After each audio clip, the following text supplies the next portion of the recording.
Magandang araw sa inyo. Ako po si Dr. Miguel Santos, ang inyong lingkod at doktor na nag-aalaga sa ating mga nakatatanda.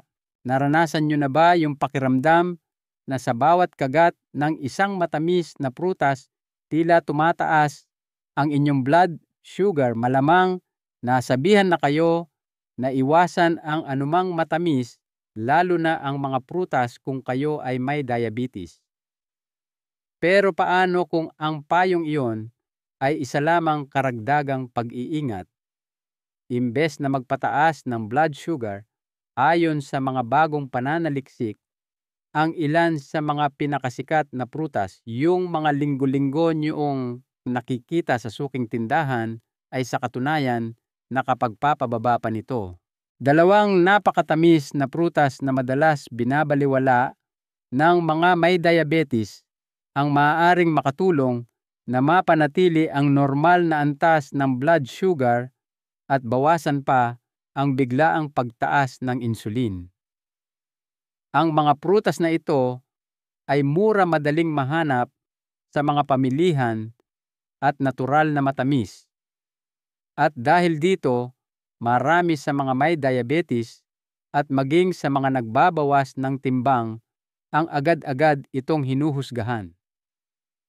Ngunit dahil sa kahangahangang resulta nito sa pagkontrol ng blood sugar, muling pinag-aaralan ng mga doktor ang kanilang mga rekomendasyon at sinimulan ng imungkahi ang mga prutas na ito sa kanilang mga pasyenteng may diabetes.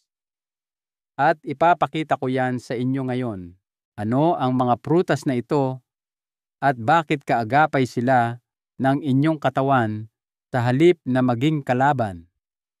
Para matulungan ang video na ito na maabot ang mas maraming tao na nagsisikap kontrolin ang kanilang diabetes sa natural na paraan, pindutin nyo naman po ang like button bago ko ibunyag ang mga ito.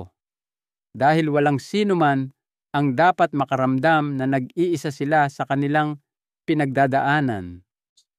Naranasan nyo na bang kumuha ng isang piraso ng malamig at makatas na melon mula sa inyong ref sa isang mainit na araw, lalo na pagkatapos ng mahabang umaga? Ang matamis at malamig na lasa nito ay parang isang gantimpala. Pero alam nyo ba na hindi lang pampalamig ang nag-iisang benepisyo ng melon? Baka hindi nyo namamalayan, pero posibleng tinutulungan na pala kayo nitong kontrolin ang inyong blood sugar. Dahil ang mga matatamis na prutas tulad ng melon ay inaakalang nagpapataas ng blood sugar, maraming may diabetes ang pinapayuhang umiwas dito. Subalit iba ang ipinapakita ng mga simpleng pagsusuri sa pagkain at mga totoong karanasan ng mga tao. Ang susi ay nasa natural na kakayahan ng melon na maglaman ng tubig, fiber at tamang-tama lang na dami ng asukal. Kapag kinain sa tamang paraan ang melon, ay nagiging isang mabisang kakampi sa halip na panganib. Ang mga melon tulad ng honeydew at cantaloupe ay sagana sa tubig at mababa sa calories. Ibig sabihin, pinapanatili kanilang busog nang hindi gaanong nagdaragdag ng bigat sa iyong katawan. Bago tayo magsimula, maaari ko po bang malaman kung taga saan kayo nanonood ngayon? Huwag po kayong mag-atubiling magtanong at mag-iwan ng komento sa ibaba. Tandaan ding i-click ang subscribe button at i-on ang notifications para hindi nyo makaligtaan ang mga pinakamahusay na payong pangkalusugan. At gusto kong malaman kung kasama ko kayo. Kung nanonood kayo ngayon at nakakaugnay kayo sa video na ito, i-type ang 1 sa comment section. Kung hindi naman i-type ang 0. Ang dagdag na tubig na ito ay makakatulong na mabawasan ang pamamaga sa inyong mga kasukasuan o binti kung nararanasan nyo ang pananakit na iyon.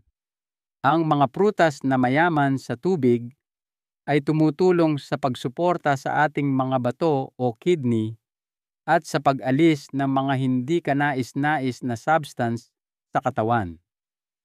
Marami na akong nakausap na mga senior na nagsasabing gumigising sila na may pamamaga sa mga kamay o bukong-bukong. Naranasan nyo na rin ba iyan?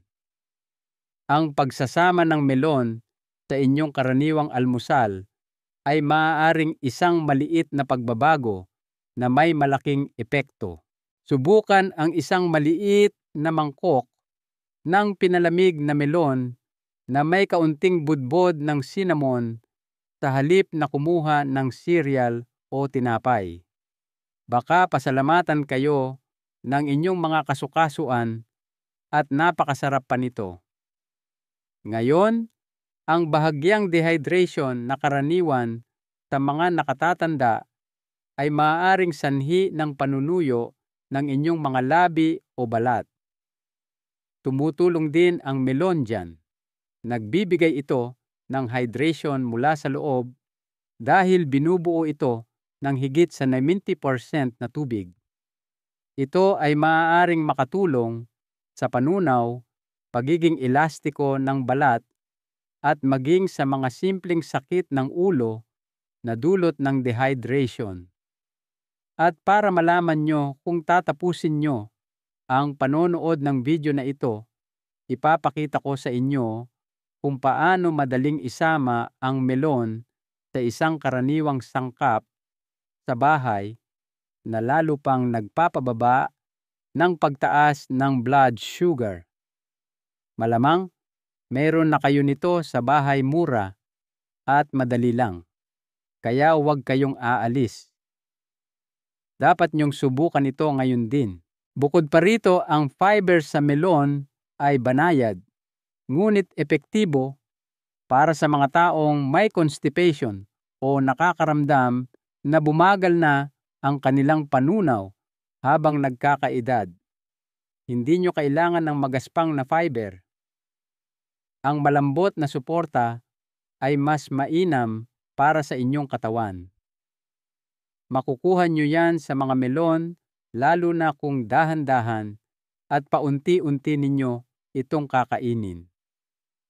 Narito ang isang mabilis na tip: hiwain ang inyong melon sa mga cube at itago ito sa isang transparent na lalagyan sa loob ng ref. Sa ganitong paraan, palaging nakahain at nakikita ito pagbukas ng ref.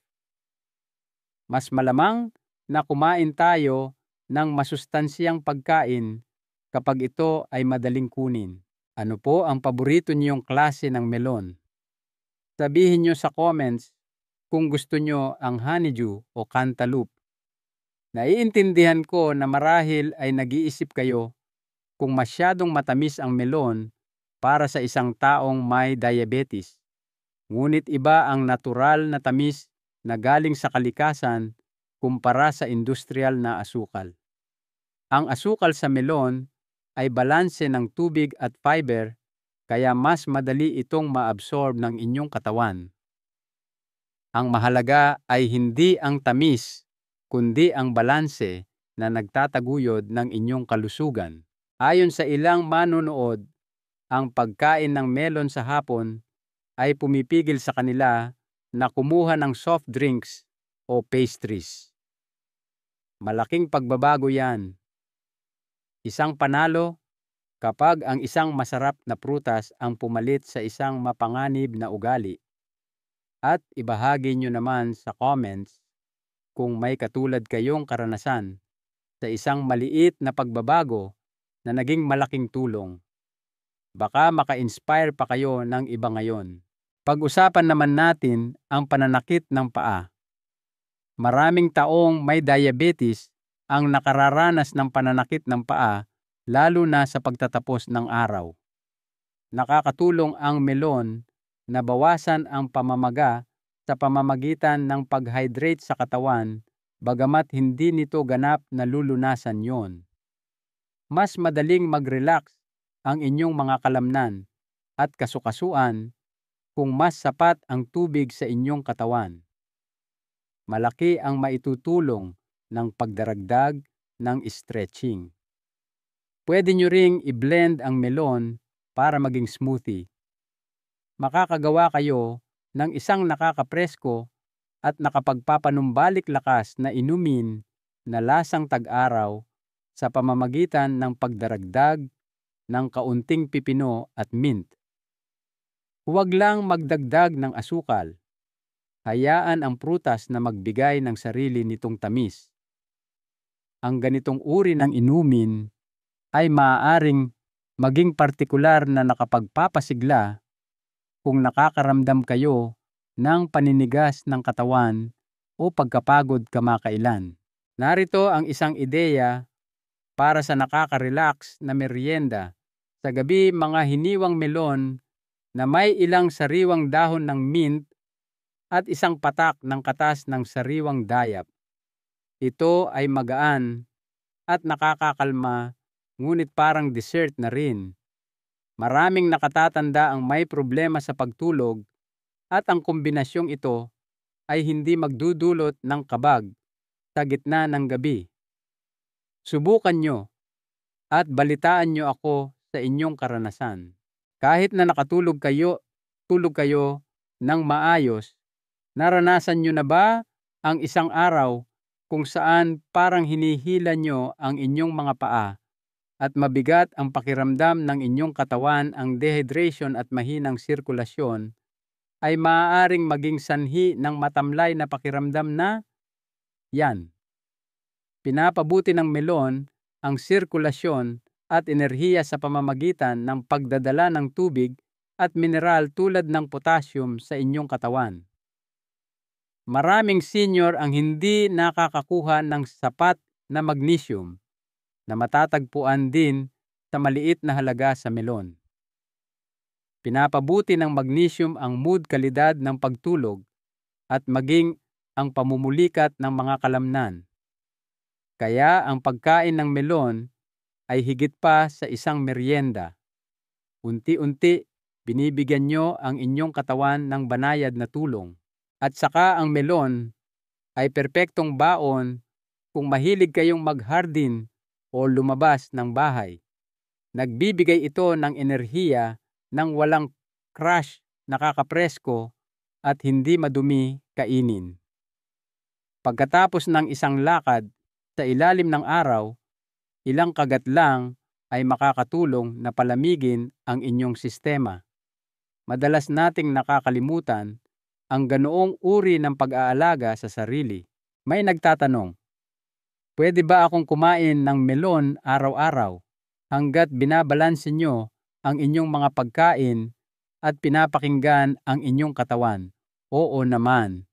Karaniwang mas mainam na kumain ng isang tasa ng melon sa umaga o hapon kaysa sa gabi, kung kailan bumabagal ang panunaw. Pansinin ang reaksyon ng inyong katawan at itala ito. Hindi kayo nag-iisa kung madalas kayong nalulula sa mga alituntunin sa pagkain. Sa loob ng maraming taon, napakaraming tao ang sinabihan ng bawal. Bawal ang prutas, bawal ang matamis, bawal ang carbohydrates. Pero dito, binibigyan natin ng diin ang pwede. Pwede ang mga natural na pagkain, pwede ang balanse, at pwede ang pakikinig sa natural na senyales ng inyong katawan. Gusto ko ring marinig mula sa inyo. Nasubukan nyo na bang kumain ng melon kamakailan? Nagbigay ba ito ng lakas o pinabuti ba nito ang inyong pakiramdam? Para matulungan ang iba na mahanap ang inyong kwento at ma-inspire, isulat ang salitang melon sa comment section sa ibaba. Mahalaga ang inyong ibinabahagi dito. Ang melon ay isang banayad at kapaki-pakinabang na kasangkapan, ngunit hindi ito isang lunas sa lahat ng sakit. Nagbibigay ito ng hydration, kaligayahan at ginhawa kapag ginamit ng tama. Lahat tayo ay nangangailangan ng higit pa niyan, lalo na habang tayo ay nagkakaedad. Ang susi ay nasa maliliit na hakbang, hindi sa malalaking pagtalon. Marahil, ngayon na ang tamang panahon para hiwain ang isang cantaloupe at gumawa ng isang bago at madaling desisyon. Kailangan lang itong maging taos-puso at masustansya. Hindi kailangang maging komplikado. Pwede nyo itong kainin kasama ng almonds, ihalo sa inyong oatmeal o kainin ng mag-isa. Subukan ang maliit na eksperimentong ito kung dumaranas kayo ng pananakit ng kasukasuan, pananakit ng paa o kahit kakulangan lang ng enerhiya.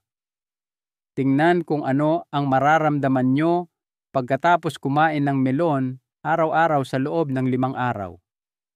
Pansinin nyo lang, ang inyong katawan ay may boses. Kailangan lang nating makinig ng may pasensya. Tandaan na ang pinakamabisang pagbabago ay yung mga tila kayang-kaya nating gawin. Hindi nyo kailangan ng mamahaling supplements o isang komplikadong plano. Minsan kasing simple lang ito ng pagpili ng melon sa halip na cookies at ulitin ang proseso kinabukasan. Bukod pa rito, perpekto ang prutas na ito para ibahagi sa mga bumibisitang apo. Ihain ito ng malamig hiwain at tingnan kung gaano kasaya ang lahat. Ang pinakamahalaga ay ang pagkakaroon nyo ng isang masustansyang sandali na magkakasama. Gamitin nyo ito bilang paalala ang kalusugan ay hindi tungkol sa pagiging perpekto. Ito ay tungkol sa pagtrato sa inyong katawan ng may maliliit na kabutihan araw-araw. At kung ang melon ay nagpapadama sa inyo na mas malusog, mas nakapahinga, at mas panatag, isa na itong tagumpay. May karapatan kayo sa mga tunay at organikong solusyon sa inyong kusina at may karapatan kayong mapansin at mahikayat. At yan ang layunin natin dito. Higit pa sa kalusugan ang ating pinag-uusapan. Ibinabahagi natin ito, nararanasan natin ito, at tinutulungan natin ang isa't isa. Kung naniniwala kayo na mahalaga ang maliliit na pagbabago, pakitype ang melon sa comment section bago tayo magpatuloy. Isang salita lang ay maaaring mag-inspire sa iba na subukan ang isang bagay na madali at gumaan ang pakiramdam kinabukasan. Hindi nyo alam kung sino ang maaari nyong matulungan. Pwede rin kayong magtago ng isang maliit na journal tungkol sa melon. Isulat lang sa isang kwaderno kung ano ang naramdaman nyo pagkatapos kumain nito sa loob ng ilang araw. Gumanda ba ang inyong panunaw? Gumaan ba ang inyong mga binti? Ang maliliit na obserbasyong ito ay makakatulong sa inyo na mas kumonekta sa inyong katawan. Tandaan na ang melon at protina ay magandang kombinasyon. Subukan ang isang piraso kasama ng ilang walnuts o cottage cheese. Nakakatulong itong mapanatiling stable ang blood sugar levels at binabalanse ang tamis. Ang mga ganitong simpleng kombinasyon sa pagkain ay maaaring magkaroon ng malaking epekto. Pwede nyo ring i-freeze ang mga hiniwang melon at kainin ito bilang maliliit na fruit popsicles. Magandang trick ito lalo na tuwing tag-init. Isa rin itong madaling paraan upang manatiling hydrated kung nahihirapan kayong uminom ng sapat na tubig. Ang layunin ay hindi gawing boring ang inyong mga pagkain, kundi gawin itong epektibo para sa inyo. Sa isang kagat, nag-aalok ang melon ng ginhawa, sarap at benepisyong pangkalusugan. Kapag sinubukan nyo ito, Siguradong mamahalin nyo ang pambihirang kombinasyong iyon. Kaya't dagdagan natin ng kaunting tamis ang linggong ito. Siyempre, piliin ang melon. Manatiling hydrated at gawing simple ang lahat. Kung nakatulong ito sa inyo ngayon, huwag kalimutang mag-iwan ng komento. Mahalaga ang inyong boses. Ang prutas na hindi pinapansin. Ciruelas plums. Pag-usapan natin ang isang prutas na madalas nakakaligtaan sa hanay ng mga prutas ang ciruelas o plum. Isang simpleng prutas maliit, masarap at posibleng isa sa mga pinakamabisang kasangga sa pagpapababa ng blood sugar na hindi pinag-uusapan ng marami. Hindi kayo nag-iisa kung nilalagpasan nyo ang mga siruelas dahil sa tingin nyo ay masyadong matamis ito o hindi sulit. Ngunit baka gusto nyong huminto muna at tingnan muli. Bagamat natural na matamis ang mga siruelas, ang taglay nitong fiber at antioxidants ay tumutulong na balansehin ito. Sa madaling salita, hindi pareho ang epekto nito sa inyong dugo kumpara sa isang candy bar. Sa halip, dahan-dahan nitong inilalabas ang enerhiya na nagbibigay ng banayad na tulong sa inyong katawan nang hindi nagdudulot ng biglaang pagtaas ng asukal. Para sa mga may diabetes, napakalaking bagay niyan. Isa sa mga hindi gaanong kilalang bentahe ng siruelas ay ang kakayahan nitong tumulong sa panunaw. Kung nakakaramdam kayo ng kabigatan o pagiging bloated pagkatapos kumain ang isa o dalawang sariwang siruelas, ay makakatulong na dahan-dahan at natural na mapagalaw ang mga bagay-bagay. Ito ay isang prutas na sumusuporta sa inyong digestive system nang hindi kayo nakakaramdam ng pagkabalisa o discomfort. Maaari ring makatulong ang siruelas kung nakakaranas kayo ng pamamaga, lalo na sa inyong likod o tuhod. Mayroon itong mga espesyal na sangkap na tinatawag na polyphenols na nagpapababa ng pamamaga sa katawan. Ang pagkain ng siruelas araw-araw ay maaaring maging isang tunay na ginhawa para sa inyong mga kasukasuan sa katagalan. Pero hindi ito magic. Marami sa mga nakausap kong senior ang nagsasabing mas naninigas ang kanilang katawan sa umaga o pagkatapos umupo ng matagal. Kung ganyan din kayo, subukang isama ang siruelas sa inyong almusal. Hiwain lang ito at isama sa oats o plain yogurt.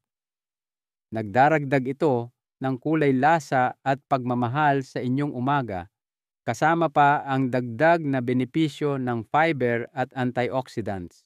Manatili hanggang sa dulo dahil ibabahagi ko ang isang simpleng plum trick, isang recipe na nangangailangan lang ng 2 sangkap at maaaring ihanda sa loob ng wala pang 5 minuto na nagpapababa ng blood sugar levels pagkatapos kumain. Madali, masarap at perpekto para sa sinumang lampas 60 anyos. Sayang kung palalampasin nyo to. Ngayon, pag-usapan natin ang isang mahalagang paksa, constipation. Bagamat walang may gustong pag-usapan ito, aminin natin habang tayo ay nagkakaedad, ito ay isang karaniwang pangyayari. Ang siruelas ay isang banayad na tulong, lalo na kung kinakain kasama ang balat. Nagbibigay ito ng fiber at hydration na nagpapahintulot sa inyong sistema na gumana ng walang hirap o pressure. Maraming tao ang naniniwala na ang sariwang siruelas lang ang paraan para makuha ang benepisyong iyon, ngunit marami rin ang gusto ang lasa ng sariwang siruelas. Kahit 1 o 2 siruelas lang bawat araw ay maaaring magkaroon ng malaking epekto, lalo na kung dinaragdagan nyo rin ang inyong pag-inom ng tubig. Ito ay isang kaaya-aya madali at natural na pagbabago. Napansin nyo ba na sa hapon, pinakamatindi ang paghahanap ng matamis? Yung pagkahina ng katawan bandang 3:00 ng hapon na naghahanap ka ng matamis. Subukan ang isang sirwelas sa halip na isang inumin o cookie. Sapat na ang tamis nito para masiyahan ang pagnanasang iyon, ngunit hindi ito magdudulot ng pagtaas ng blood sugar o magpapalala ng inyong mga sintomas mamaya. Maaari ring makatulong ang sirwelas kung dumaranas kayo ng pamumulikat o pananakit ng binti sa gabi. Naglalaman ito ng magnesium at potassium na sumusuporta sa pag-relax ng mga kalamnan. Bagamat hindi ito isang lunas, sa lahat ang mga benepisyo ay naiipon sa paglipas ng panahon, lalo na kung isasabay sa stretching o isang maikling lakad. Kung gusto nyo ng matamis na treat pero ayaw nyong makonsensya, subukang i-bake ang ilang hiniwang sirwelas na may kaunting katas ng lemon at cinnamon sa loob ng 10 minuto. Ilagay ito sa oven. Ito ay ganap na natural at angkop para sa mga may diabetes at lumalabas itong malambot, mainit-init at parang isang munting biyaya. Maaari nyo po bang ibahagi kung kumain na kayo ng sirwelas kamakailan? Paano nyo ito pinakagustong kainin para ipaalam sa amin na nandito kayo at kasama sa paglalakbay na ito? Pakiiwan ang salitang sirwelas sa mga komento at saka ang inyong kaalaman ay maaaring makatulong sa iba kung meron kayong recipe o tip na maibabahagi. Bagamat hindi ito ang buong kwento, ilang nakatatanda ang nag-aalala na masyadong matamis ang prutas. Ang sirwelas ay may mga benepisyong pangkalusugan bukod sa lasa, hydration, fiber at antioxidants. Ito ay isang panalo, hindi isang panganib, kapag ang isang bagay na masarap ay nagpapabuti rin sa paggana ng inyong katawan. Pagkatapos ng mahabang araw, naranasan nyo na ba ang isang mapurol na pananakit sa inyong mga daliri o kamay? Maaaring mild inflammation ang sanhi niyan. Kapag kinakain araw-araw, maaaring makatulong ang sirwelas na mabawasan yan sa katagalan. Ang maliliit na pagbabagong tulad nito sa halip na mga panandaliang lunas ang makakatulong sa inyong katawan sa pangmatagalan. Isang manonood ang nagsabi sa akin na si Aling Nena pagkatapos kumain ng sirwelas araw-araw sa loob ng 2 linggo, nabawasan ang pamamaga ng kanyang bukong-bukong. Kwento niya lang yan, pero maaaring maging kwento nyo rin. Bakit hindi subukan at tingnan, itala ang lahat ng inyong mapapansin at hayaan ang inyong katawan ang manguna? Gusto nyo ng isang malikhaing ideya para sa tag-init? Hiwain ang sirwelas at i-freeze ito. Kainin na parang fruit pops. Mababa ito sa calories, nakakapresko at perpekto para sa mainit na araw. Bukod pa rito, makakatulong itong bawasan ang cravings ng hindi gumagamit ng matatamis na merienda na nakakapagod. Para sa ilan, ayos lang kung hindi gusto ang maasim na balat. Pwede nyo itong balatan kung kinakailangan, ngunit tandaan na ang balat ay naglalaman ng malaking bahagi ng fiber at nutrients. Subukan ang parehong paraan para makita kung ano ang mas gusto nyo. Kasing halaga ng benepisyong pangkalusugan ang inyong personal na kagustuhan. Kapag bumibili-piliin ang mga sirwelas na medyo malambot kapag kinapa, ibig sabihin hinog na ito at handa ng kainin. Kung matigas pa, iwanan muna ito sa lamesa sa loob ng 1 o 2 araw. Ito ay isang prutas na hindi tumitigil sa pagbibigay at lalong tumatamis sa paglipas ng panahon tulad ng marami sa atin. Alam nyo ba na sinusuportahan din ng sirwelas ang inyong mga buto? O tama po. Ayon sa ilang pananaliksik, ang regular na pagkain ng sirwelas ay makakatulong na mapabagal ang bone loss sa mga nakatatanda. Para sa mga kababaihang lampas, tinta, dapat bigyang pansin yan. Ito ay nagsisilbing natural na katulong ng kalansay, isang kagat sa isang pagkakataon. Kung mayroon kayong mga apo, isali sila. Maghiwa kayo ng sirwelas ng magkasama at pag-usapan ng kahalagahan ng pagkakaroon ng masustansyang pagkain.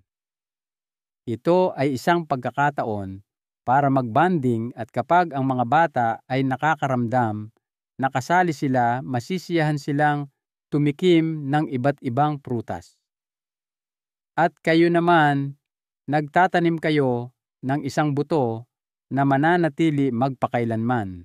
Subukan ang mungkahi sa merienda na ito, isang hiniwang sirwelas na may isang dakok na walnuts o isang maliit na piraso ng keso. Ito ang perpektong balanse ng maalat at matamis, at ang protina ay nagpapabagal sa pagsipsip ng asukal. Ito ay isang matalinong paraan upang kumain nang hindi isinasakripisyo ang lasa. Ang pagkakaroon ng isang fruit dish na puno ng nilinis at handa ng kainin na sirwelas ay makakatulong na palakasin ang motibasyon sa mga araw na mahirap manatiling inspirado. Kapag nakita nyo sila at kumuha ng isa, gumagawa kayo ng isang mas mahusay na desisyon nang hindi ito pinag-iisipan. Huwag gawing komplikado ang mga bagay. Maging maluwag sa inyong sarili. Gusto kong ipaalala sa inyo na kahit marami sa inyo ay ginagawa, na ang lahat ng kanilang makakaya, sapat na po yan. Bawat kilos ay mahalaga. Ang isang sirwelas ay isang malakas na karagdagan sa inyong araw kung ito ay nagpapasaya sa inyo, nagpapaginhawa, o kahit na nagbibigay ng kaunting kapayapaan. Huwag kailanman maliitin ang epekto ng isang maliit na pagbabago. Naaalala nyo ba ang plum trick na nabanggit ko kanina? Ilang tips pa at darating na tayo dyan. Gusto kong maramdaman nyo na handa, kumpiyansa at sabik na sumubok ng bago na gumagana para sa inyong buhay. Subukang isama ang isang sirwelas sa inyong merienda sa gabi kung mataas ang inyong blood sugar sa umaga. Pinapabagal ng fiber ang panunaw sa magdamag na posibleng magpababa ng morning spikes. Sulit na subukan ang banayad na eksperimentong ito. Maaari pa rin kayong makinabang sa pagkain ng sariwang prutas kahit hindi nyo ito gusto. Gumamit ng pinatuyong sirwelas prunes na walang asukal pero konti lang. Ang kaunti ay malayo na ang mararating dahil puro ito. Oo, nagbibigay pa rin sila ng lahat ng mga anti-inflammatory at digestive benefits. Maging ang inyong mood ay maaaring mapabuti ng sirwelas. Ang kanilang antioxidants ay sumusuporta sa kalusugan ng utak at nagpapababa ng oxidative stress, dalawang salik na nauugnay sa emosyonal na balanse at talas ng isip. Sino ang mag-aakala na ang isang bagay na napakaliit ay maaaring magkaroon ng ganitong kalalim na epekto At narito na, ang madaling plum method na sinasabi ko. Budburan ng isang kurot ng dinurog na cinnamon ang isang hiniwang hinog na sirwelas. Tumutulong ang cinnamon na bawasan ang pagtaas ng blood sugar. At kapag isinama sa fiber ng sirwelas, nagiging isang likas na mabisang kombinasyon ito. Subukan ito pagkatapos ng tanghalian at obserbahan ang inyong reaksyon. Hindi lang ito tungkol sa pagkain dito. Ito ay tungkol sa pakiramdam na pinapakinggan, sinusuportahan at nakikita. Yan ang layunin ng espasyong ito. Kung may nahanap kayong kapaki-pakinabang sa video, ngayon mangyaring mag-iwan ng komento. Hindi nyo alam kung sino ang maaaring nagbabasa nito at nangangailangan ng kaunting paghihikayat ngayon. Dito mahalaga kayo. Ang inyong boses, ang inyong kwento, ang inyong karanasan. Lahat ng yan ay maaaring makinabang sa iba tulad ninyo. Isang mabait na salita sa isang pagkakataon, lumilikha tayo ng isang bagay na espesyal. Maging ito ay isang recipe, isang resulta o isang tapat na sandali. Mga simpleng recipe para sa inyo, narito ang ipinangako ko sa mga nanatili hanggang sa dulo, madali at masasarap na mga recipe na magagamit nyo kaagad. Almusal, subukan ang isang maliit na mangkok ng hiniwang cantaloupe, isang kutsara ng plain yogurt, at isang kurot ng cinnamon. Ito ay magaan, nakakabusog, at sumusuporta sa matatag na antas ng blood sugar. Mainit na treat, i-bake ang mga hiniwang sirwelas na may cinnamon at ilang patak ng katas ng lemon. Walang dagdag na asukal, nagiging natural itong matamis na treat. Maaari itong ihain ng mag-isa o may isang kutsara ng unsweetened applesauce. Inumin sa hapon, i-blender ang melon, pipino, mint at kaunting tubig na may lemon. Lumilikha ito ng isang malamig na inumin na nag-hydrate at nagbabawas ng pagnanasa sa asukal, lalo na sa mga mainit na araw. Inumin ito ng malamig. Merienda. Ang paghiwa ng sirwelas at pagsasama nito sa ilang walnuts ay isang magandang mungkahi. Mayroon itong tamang-tamang texture ng langot-ngot at tamis, at ang good fats ay nagpapabagal sa pagsipsip ng asukal. Mahusay para sa isang mabilis na merienda. Tanghalian, subukang ihalo ang hiniwang melon sa isang green salad na may inihaw na manok. Magdagdag ng ilang sunflower seeds at isang manipis na dressing ng olive oil. Ito ay makulay, nakakapresko at nakakabusog. Bago matulog, ang isang maliit na sirwelas at isang dakok ng almonds ay maaaring maging isang malusog na merienda na nagtataguyod ng pagtulog. Ang natural na asukal ay hindi nagpapabigat sa inyong sistema at ang fiber ay tumutulong sa panunaw sa magdamag. Pampalamig, hiwain ang melon sa maliliit na piraso at i-freeze sa isang ziplock bag. Kumuha ng isang dakok sa mga mainit na araw. Ang lasa nito ay parang fruity popsicles at tinutulungan kayong manatiling hydrated. Parang jam. Maaari ring pakuluan ang sirwelas na may kaunting tubig, cloves at cinnamon. Kapag lumamig, mag-enjoy ng isang kutsara.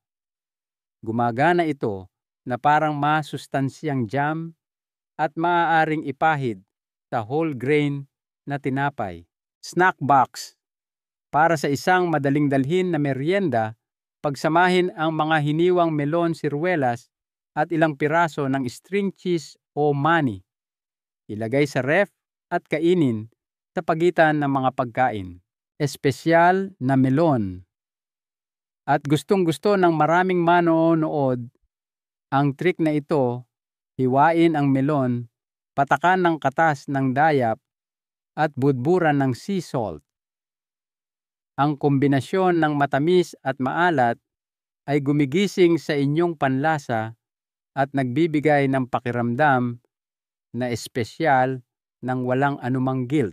Subukan ang alinman sa mga ito ngayong linggo at ipaalam sa amin kung ano ang pinakagusto nyo sa mga komento sa ibaba. I-type lang ang recipe at sabihin sa amin kung ano ang gumagana para sa inyo. Baka mapabuti nyo rin ang pakiramdam ng iba. Isang mahalagang aral. Ang pinakamahalagang aral na maiiwan ko sa inyo ngayon ay ito: ang tunay na pag-aalaga sa kalusugan ay hindi nangangailangan ng mga komplikado at mamahaling paraan. Ito ay matatagpuan sa mga simple at natural na pagpili na ginagawa natin araw-araw: isang piraso ng melon, isang kagat ng sirwelas.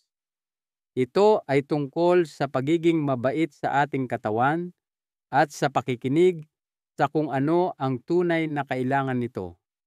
Ang maliliit at tuloy-tuloy na hakbang ay mas makapangyarihan kaysa sa mga malalaking pagbabago na hindi natin kayang panindigan.